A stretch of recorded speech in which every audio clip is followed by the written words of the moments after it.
switch and what do you get? You get a electricity, electricity. Every room can now be lit.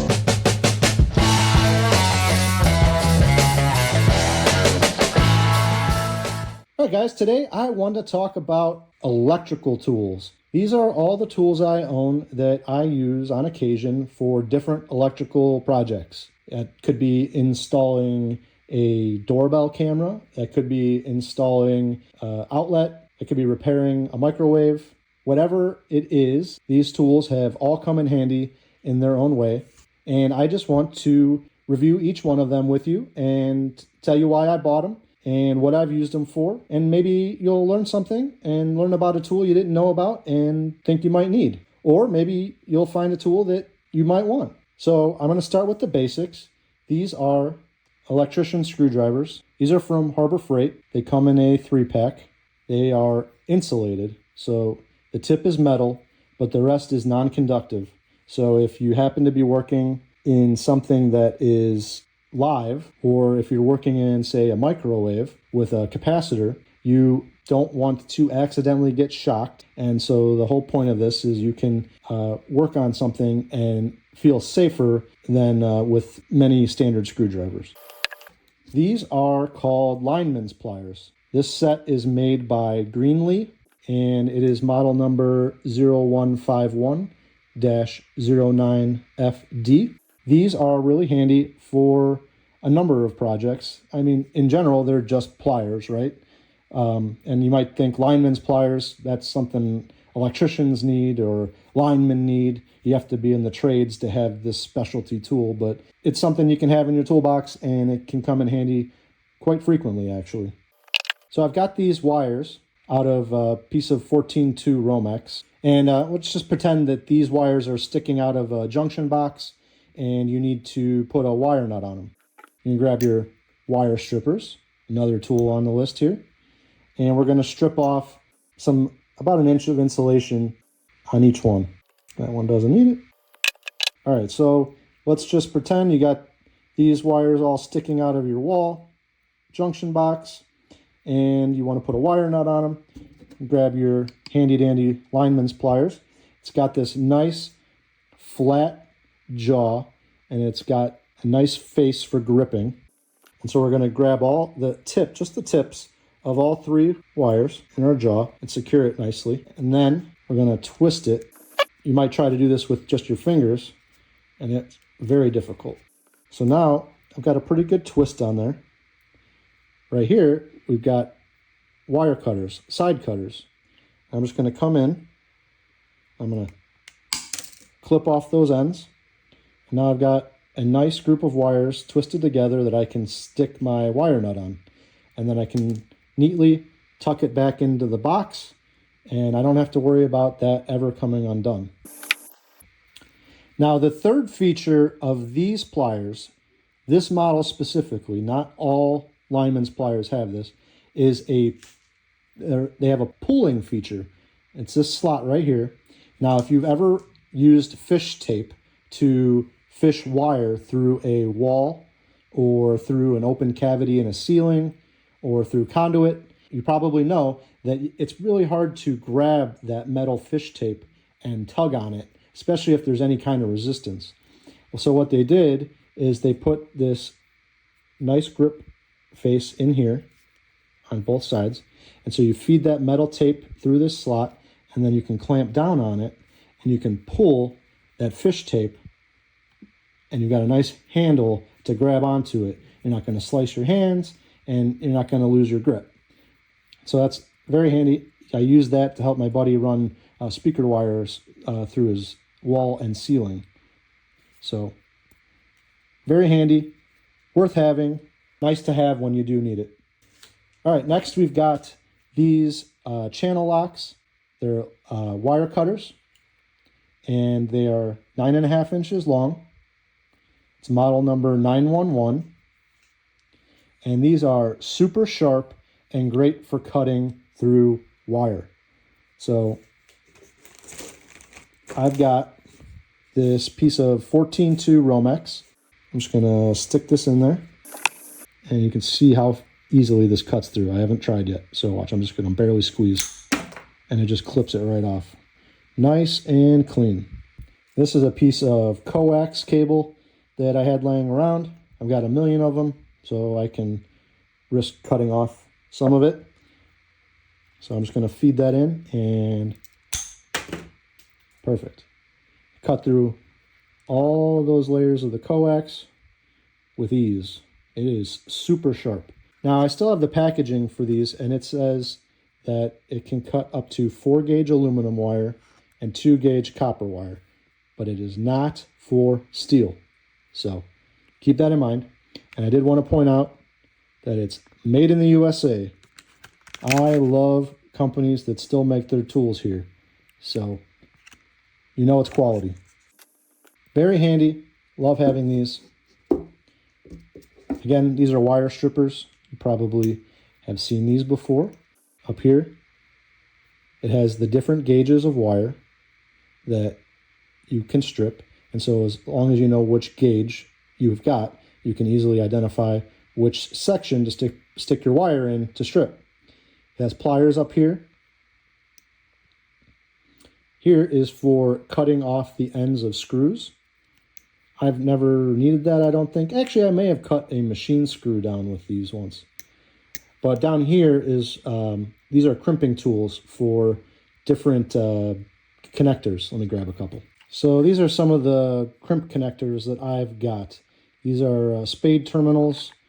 You know, you crimp this on the end of your wire, and then this would go underneath like a screw terminal.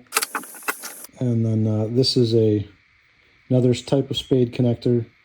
This would have a corresponding end that you would plug into. I don't know why I have these. I got a bunch of them. I bought it for something. And then these are just butt connectors. I've got a ton of these, and I bought these for something. I can't even remember which project now, but I needed like 5, but to buy 100 was almost the same price as to buy a pack of 20 or something, so I've got a lifetime supply. Now, if you've never used anything like this, let me show you how these work. All right, I've got this piece of wire, and I'm going to connect it with this butt connector. Now, you want to make sure you can see there's a metal piece inside that is going to carry the current from one piece of wire to the next. And you want it to go, it's going to go in about that far, the jacket of the wire, and you want to only be able to go in about halfway with each piece of wire. So I'm going to stick this side in, and then I'm going to grab my wire strippers with the crimping tool, and you'll see that they're color coded. So red dot, red connector, that's the one I want. So we'll get that lined up, and then I'm going to squeeze, and it's going to crimp it. You can see it put a nice crimp on there, and that wire can't come out. And I'm going to do the same thing on this side. I'm going to hold it with the wire crimper, and then feed this in, and then give it a good crimp. And now that's not going to come out, and that's a secure connection. And now they sell some like this that have a heat shrink built into them, and you can put your wire in, crimp them, and then hit it with a lighter or a torch, and it'll water seal it on both ends, which will be nice for, you know, automotive applications. All right, next I want to talk about this receptacle tester.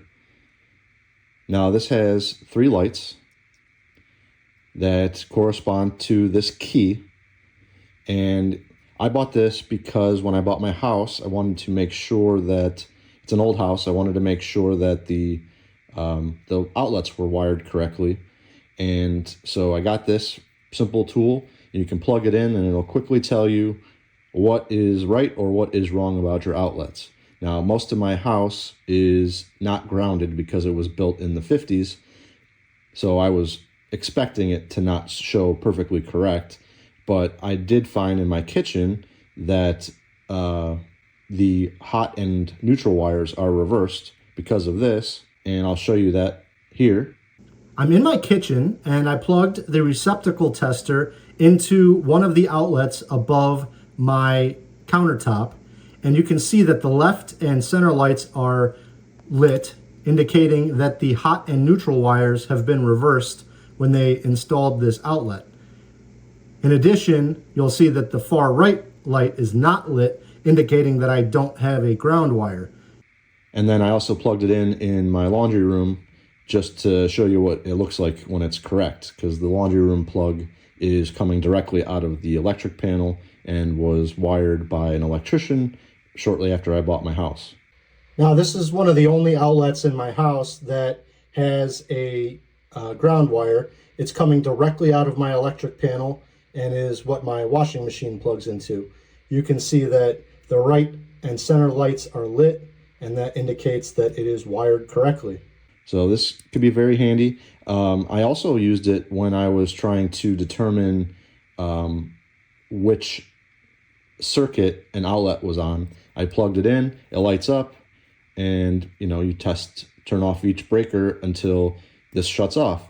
Now, a lot of people say use a lamp, but this is way more convenient than trying to plug in a lamp and carry it around your house. So, handy tool to have in your toolbox. All right, next we've got this tool here. This is made by Ideal. It's called the Lil Ripper Stripper. And this is for preparing Romex style non-metallic cable for different uses, for installing outlets, light switches, things like that.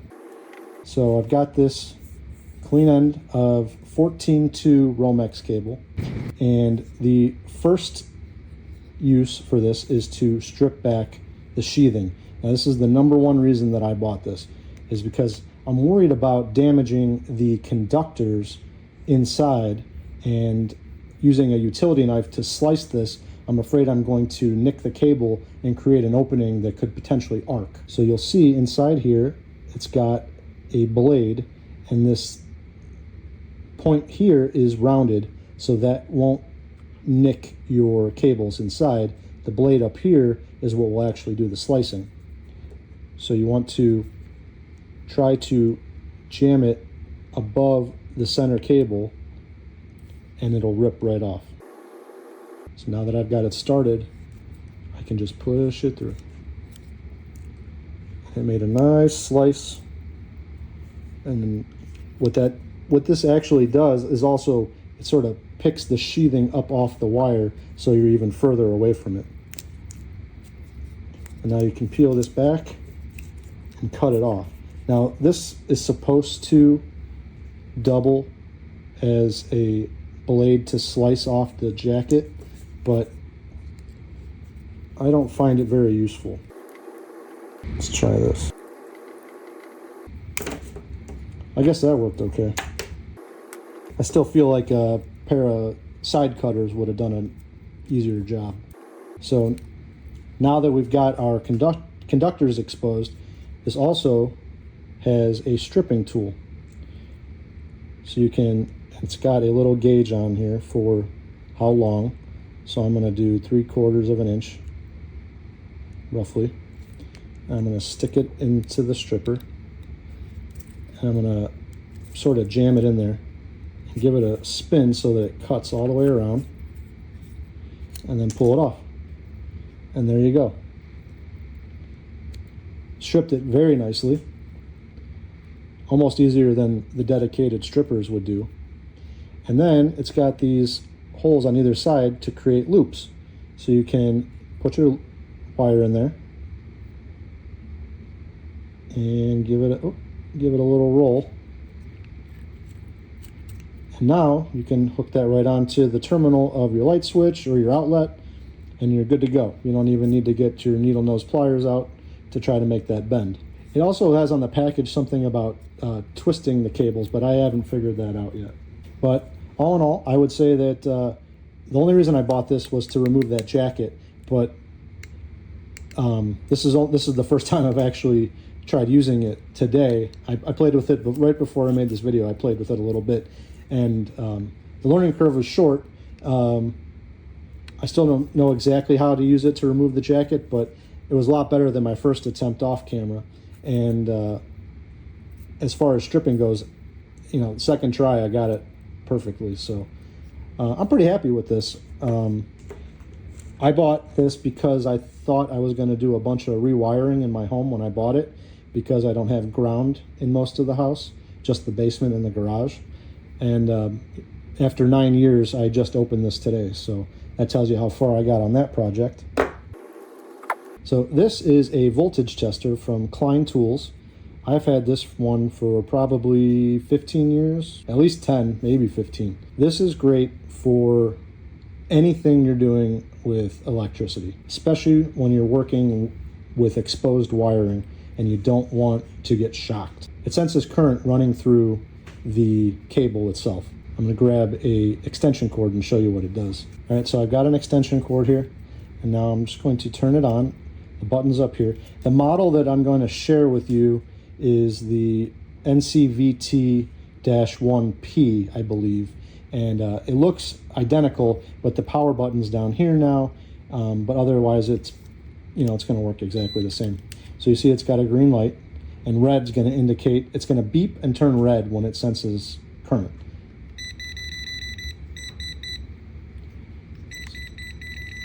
So that means that that's on. Now, if I was unplugged, it would just stay green. So why is that handy? Well, if you're trying to trace, say you've got a bunch of wires in your basement ceiling and you're trying to determine which one the switch turns on and off, you can quickly tell which one has power and which one doesn't. You can also stick this tip into an outlet to make sure it's off if you're going to be working on it before you turn the cover plate off. I do suggest, and I might even say it in the directions, maybe why I do this, to, before you turn your power off, make sure it's working. Stick it in the outlet. It should beep. It indicates that there's electricity in there. Then, when you turn the power off and you test it again and it doesn't beep, you know you turned it off. I always, no matter what I'm doing, no matter how safe I feel, I test to make sure the power's off with this tool. I love it. It's worth every penny. They're not expensive, and it could save your life. Definitely worth buying one. Something else I used this for was when, and I've talked about this in other videos, my microwave died 3 or 4 years ago. And I did some research on my model and all microwaves, and the most likely culprit was the main fuse at the back of the microwave where the power cord comes in. Well, I didn't have the security screwdriver bits to get into my microwave, and the appliance store was about to close, so I went and I bought the fuse that I thought it was, and I went and I bought security screwdriver bits, and I came home and I took the microwave apart, and that fuse was not blown. So then I had to determine what was the problem, and I stared at it, and finally I decided I'm just going to trace the current. So I had the cover off, and I don't recommend this, but this is what I did. I plugged the microwave back in, and I turned on the tester, and I started at the back where the power cord comes in, and I just let it keep beeping, and I followed the current. The power went into the transformer, and then it came out of the transformer, and I followed the wires to, I think, the circuit board, and I followed them out of the circuit board, and they were still beeping, and then I got to what I didn't know what it was on top. It ended up being a thermal fuse, and the power did not come out of the thermal fuse on the left side. It went in, didn't come out. Meant the thermal fuse was blown. Didn't even know that it had one. Unscrewed that part, took it back to my appliance store. They had one in stock, put it in, and my microwave was back up and running. I don't know if I could, I may have diagnosed it without this, but I don't know how I would have at this point. But this came in very handy. Love having it, use it all the time. This is a multimeter, if you've never seen one before. This one is from Harbor Freight. I have a Craftsman one that's much larger, but I go to this one because it's lighter, it's smaller, it's accurate, and I'll tell you what, this thing is less than $10. Pick one up, throw it in your toolbox, you'll thank me later. You can use this for so many things. testing whether or not a fuse is still good, or I use this to test the voltage on the battery in my car, in my girlfriend's car when her battery died. And so, it's just nice to have one, and it's worth having in your toolbox, ready to go when you need it, not having to go buy it when you need it. Now this is called a continuity tester, and this is made by X-Tech Instruments. And what it does is it detects whether or not current makes a complete loop from one terminal through whatever it's connected to back to the other terminal. And it gives you an audible beep, and it flashes red when it finds continuity. So if I turn this on and I just connect these two leads, there's continuity. Now what it comes with is this remote. So I'll tell you a story. I wanted to install a Ring doorbell on my front door, and I have existing doorbells at both my side door and my front door, and the wires run through the wall from each door to the door chime that was installed in the 50s, and then there's a wire from the door chime down to the basement at the electric panel to the transformer to supply power. Well, I didn't know, and I'll put up a picture here so you can see what I'm talking about. The red wires coming in from each location were connected at the chime, and they were labeled R, T, and F for rear, transformer, and front. Well, that was easy enough, but all of the white common wires were connected together, taped together, and I needed to know which was which. So I grabbed my continuity tester that I've had for a long time, and I don't know if I ever needed it, and I went out to the front door where I was installing the doorbell, and I connected these to the red and the white, and then I went back and I connected the red to the red wire that was at the F terminal on the chime, and then I just touched the black to each of the white wires until it beeped. Okay, that was easy. I figured out exactly which wire went to the front door, and I wired everything the way it was supposed to, and I don't know why, but I left this remote, which is to connect the other end, and it has an LED, lights up green, and this is for many different purposes, but it's just an indicator on the opposite end of where you have the base unit that you have continuity. It flashes green when it's turned on, and there's continuity. So I had this connected at the front, and I plugged my transformer in for some reason, and it says right here, do not connect to live circuits. And I forgot that this was outside and plugged in or connected, and I plugged in the transformer and I fried this LED, and it no longer worked. So I'm going to this unscrews and this jacket comes down. I'm just going to desolder this, and I'm going to find a new LED probably on an electronics parts site and solder it in and fix it. But it's really not necessary. All it's doing is completing the path for the current. So as you saw, when I turned it on and I touched these together, it created the path of current. If you just took a piece of wire, like I've got this speaker wire here, if you just twisted them together on this end and you connected that to that and turned it on, if I touch this to the black, it does the same thing as the remote, as they call it, but you don't need it. You just got to connect the other ends. You could use, I've got this jumper wire. You could just clip it on to both ends if you needed something longer and you couldn't twist the two wires together. There's several different things you could do.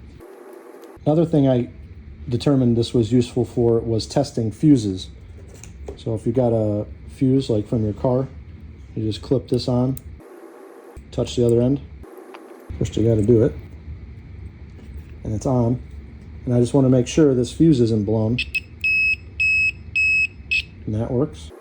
And if you've got a fuse like this, I think this was out of for like an amp in my car for an old sound system I had installed. You know, just another way to use it. I'm sure you could come up with a variety of ways to use it, but those are just a few of the things that I've done with it. I saw it on This Old House, of course. If you watch any of my other videos, most of my tools I saw on This Old House, and their electrician, he was using it to identify a wire for a ceiling fan. So he connected the flashing remote to the wires at the light switch, and then in the junction box above the ceiling fan, he had power coming in, he had the wire from the light switch, and then he had the wires for the ceiling fan motor, and he was able to just connect that, and when it started beeping and flashing, he knew which wire went to the light switch and which wire was for power. So I thought it was cool, and I bought one, and I had it when I needed it. It's the running theme with a lot of my tools is I already had them when I needed them and not vice versa. All right, I think the last tool on my table here is this device called a kilowatt. That's the brand name. This is a P3. They also call it a model P4400. And what this is designed for is to plug into your wall. And if you only have a 2-prong outlet, like most of my house, you can use an adapter like this. Just plug it into that. Plug it into your wall, and then you plug in any 120 volt, 110 volt, whatever you want to call it, device. It could be your refrigerator, your coffee machine, your computer, box fan, a lamp, Christmas lights, whatever. Plug that in, and it's going to give you the current voltage, how many amps it's drawing, how many watts it's using. It's going to tell you what your frequency is, 60 in the United States. And then over here, it's going to tell you the kilowatt hours used. And if you press it a second time, it'll tell you how long it's been plugged in. So let's plug this in and I'll show you. So the first thing I'm going to tell you is this is the voltage. That doesn't look right. So about 4 years ago, maybe 5, about 4 years ago, I bought a new dehumidifier for my basement, and I wanted to see how much power it was using and figure out if it was a cost savings over the old one that I had from like the 80s. Well, I didn't need this to tell me that. I know that it was a savings. That thing is old, and everything's much more efficient today. Well, guess what? I went to film this video and I couldn't find this. It's because it was still plugged in to my dehumidifier 4 years later. And I think being plugged in all that time, it fried something inside, because that is not right. It is not 173 volts right now. 110 to 120, maybe 125 spike. But I have a current monitor that my insurance company provided me, and it's showing me 125 right now. So that's wrong. And let me plug something in. I got these some Christmas lights that I had here in my basement. Oops, some speaker wire. Just gonna plug these in, and it's showing 0.46 amps being drawn. The screen's also a little more dim than it used to be. So I ruined it. This thing worked great when I first got it. And it's showing 80 watts of use, and the box says that this strand of lights should be using 40. So this is not accurate, but it used to be accurate, I promise you. So this is my fault. I ruined it. But here it'll show you the frequency. So 60 hertz is correct. And here's where it's going to show you the kilowatt hours. Now I'm not going to leave this plugged in long enough for anything to show up, but this will go up, and if you press it again, it'll show you how many minutes you've had it plugged in this case 2 minutes so far, and it'll keep counting. And so you can do the math to see how many hours you've had it plugged in and how many kilowatt hours it's used, and determine by the rate on your electric bill how much it's costing you to run whatever device you have plugged in. So just some quick numbers that I had previously written down when I got the kilowatt. I plugged in, I try not to dry my clothes in the dryer. I try to hang dry them as much as possible. And I throw a box fan on them because it consumes so much less power than the dryer does. Well, the problem is that the box fan, I never remember to turn it off. So it was just running 24 hours a day. And I thought, well, how much is it actually using? Does it even matter? So I had this, and I plugged the box fan in, and it was running at 60 watts. And so I'm leaving this on 24 hours a day at 60 watts.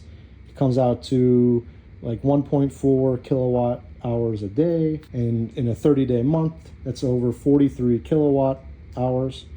And based on today's my electric bill that I got last week, I pay for energy consumption. That's two pieces. That's the delivery charge and the consumption charge. I added them together. It comes out to 13.8 cents a kilowatt hour.